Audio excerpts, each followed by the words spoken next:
That could go Chavez. All right. Right then, Andrew. So Friday's going to be transformed here at Meteors this year. We're going to have live music, urban food, and drinks. What's this for? Why are Peel Group doing this? We think that we've got all the high-end restaurants that we need. We think we've got a good pub space in Dockyard, and we think we've got good extra bars in the hotel. And what we're missing is just some kind of outdoor space with live music that's just fun to dip in and out of, that you can have a drink on the way out of work or get some, street food, real genuine street food. So it's not about air conditioning and waiter service. It's just about grabbing some curry, some chips, some pizza, sitting at a table with your mates and having a laugh and enjoying some music. You say that each week you're going to have different types of food. You mentioned pizza, curry, lots of different types. What's going to happen to the companies that are already here? In terms of urban hip hop chip shop and stuff like that, Yeah, they're part of it. I mean, they're part of it. They've been great addition to the site. Really popular. Always run out every day, and they'll be here to stay. They're part of it.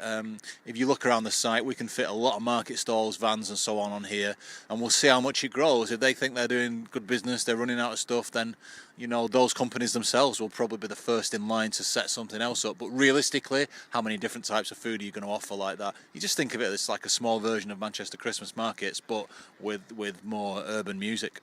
How long are you planning to keep it here for? At the minute, probably just until the end of January and February, and then we'll see. But if it's popular in those months, you can bet that it's going to be popular in May. So we might revisit how we've done it and then look to bring it back in the summer. But I would anticipate it being pretty much permanent if we can get all the acts in place, and I think we have done. Does the Peel Group intend to benefit financially from it? And if so, what do you plan to do with that money? Only in so much as we will be charging for the pitches of the vans, which is standard, and we've always done anyway. The same with the hip hop chip shop; they're happy to pay that. So obviously we charge a small ground rent, which is nothing like what people the companies who inhabit the buildings pay, of course, because it's an outdoor space.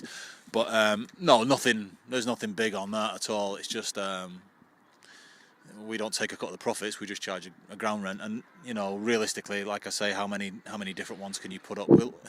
We wouldn't annoy our own businesses. If we think there are too many, we'd probably stop doing it. And with that in mind, you mentioned that you'd be employing some Salford University students to work within the space. Is it just the Salford students to get involved, and how much will they be paid? No, absolutely not. And we're not employing anyone directly through this. We're saying that the more different types of business you have that require unskilled and semi-skilled labour, the more opportunities you've got for part-time and student staff. And if you look at where it is and who can get here or who's already here, then you would think students would be first in line for those types of jobs. If you look who works in Dockyard, it's chiefly students, and it would be pretty much the same here, although hopefully one's wearing gloves. And how much do you intend to pay them? So we won't be paying them. The businesses themselves, it's up to them how many staff they need. We don't impose it. Hip hop chip shops run by a one-man band. It's one person who runs it. There's no extra labour in there. But then when we put sometimes, if you look at the Nutri Bar, there are people who work in there. Students are sometimes employed in there. And when we had the log cabin there, and we'll put the big log cabin back again on the piazza, normally it will be students who work in there. So a handful of jobs will probably be created as the months go on, and then it could turn into something bigger. But we'll see how it goes. But for now, the vast majority of the jobs will be taken by students, but they won't be paid.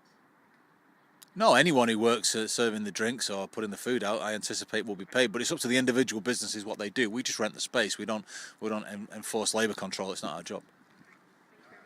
Talking about the individual businesses, you said that you're going to be starting off with Geordie's Pizza and Wholesome Junkies. I think Geordie's Pizza probably speaks for itself, but tell me more about Wholesome Junkies.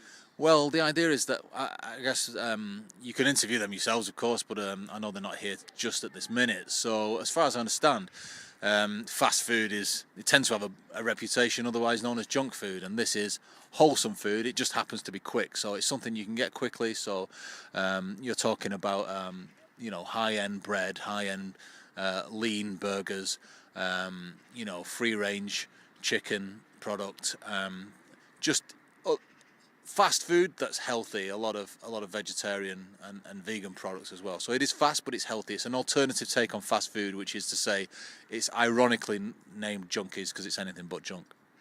So it's nothing to do with perhaps Salford's other well-known entrepreneurial aspect of junkies? No, I mean, I'm sure that the people behind it thought, well, that's a lovely play on words to use, and we're all for this avant-garde approach. We're in Salford after all. Okay.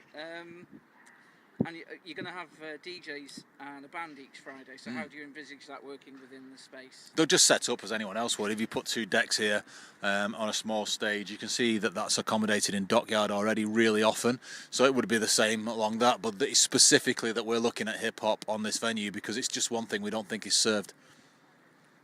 And have you got any other future plans for the Splat generally, or is it just a street food idea? Yeah, for now, we can do anything with this space, you know, people cycle in and out. It's just really like a town market square, isn't it? It's just a smaller version of the piazza, and we just think that we can put probably 8, 9, 10, maybe 12 market stalls easily if that were to, if people wanted that. But at the minute, we just want to do it softly, and just see what people like.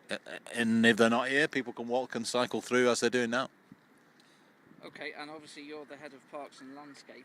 What sort of additional workload is this going to create for yourselves and your team? Yeah, I mean, I'm already busy with the Christmas tree, and this is it's a big ask for me. But the thing is, I don't come to work for money or to complain about workload. I come to work. I come to work because they've given me a gold encrusted car. But it's no extra workload really. It's a bit, but who cares about my job? Sorry, did you say gold encrusted car? Yeah. Tell me more. Nah, it's a silly gift. It was a toy car that I was given for 10 years recognition. It was just a silly gift. Ah, right, okay. Is there any truth to the cotton industry being founded on this area? Well, Manchester was, Cottonopolis in the Victorian times. This won't be news to you. Right, thank you very much. No worries. Hold on.